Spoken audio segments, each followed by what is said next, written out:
మాజీ మంత్రి జోగి రమేష్ మీడియాతో మాట్లాడుతున్నారు. ఇప్పుడు లైవ్ చూద్దాం. మర్యాదగానే చెప్తా ఉన్నాం, దయచేసి వినండి. ఎవరో పేపర్ రోడ్ డ్రెస్ కొట్టాడు, ఒక వార్త రాశాడు, నువ్వు రెచ్చిపోతేటాయా? రాస్తారా పేపర్ వాళ్ళు? నువ్వు రెచ్చిపోతావా? ఇవాడు ఇంకో పేపర్ అని రాశాడు, జోగి తగ్గలేదని చెప్పి తిరుపతిలో ఏం మాట్లాడామయ్యా? ఏం మాట్లాడాం? ఏం రాయగొండ మాటలు అనగొండ మాటలు మాట్లాడాము ఏమన్నా? పేపర్ మిత్రులు కూడా చెప్తా ఉన్నా, 1-2 పేపర్లు ఎందుకు మీకు? ఎందుకు ఆనందం? దయచేసి రాక్షసానందం పొందబాకండి.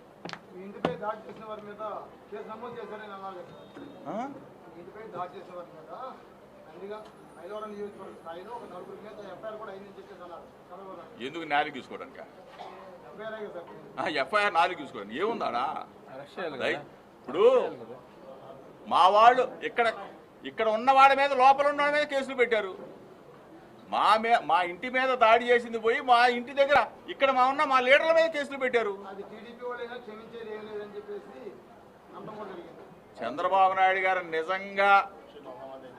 నిజంగా ఆ మాట మాట్లాడుంటే ఆయన గుండెల మీద చేసుకోమనండి.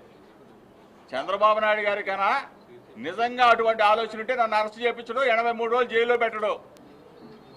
ఎందుకంటే ఫేక్ కేసులు కదా, ఏ ఆధారం లేకుండా ఎటువంటి ఇది లేకుండా నా తమ్ముడిని 83 రోజులు రాక్షస ఆనందం కదా ఇది.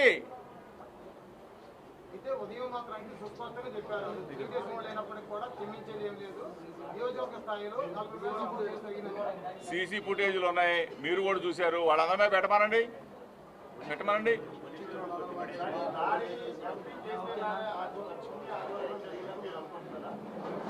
100% పాళ్ళు చిన్ని ఆధ్వర్యం కాదు,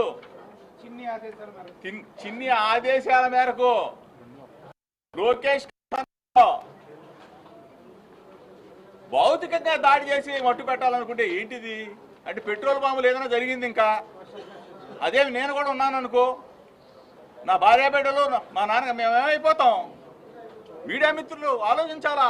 ప్రజాస్వామ్యం ఇది కరెక్టా?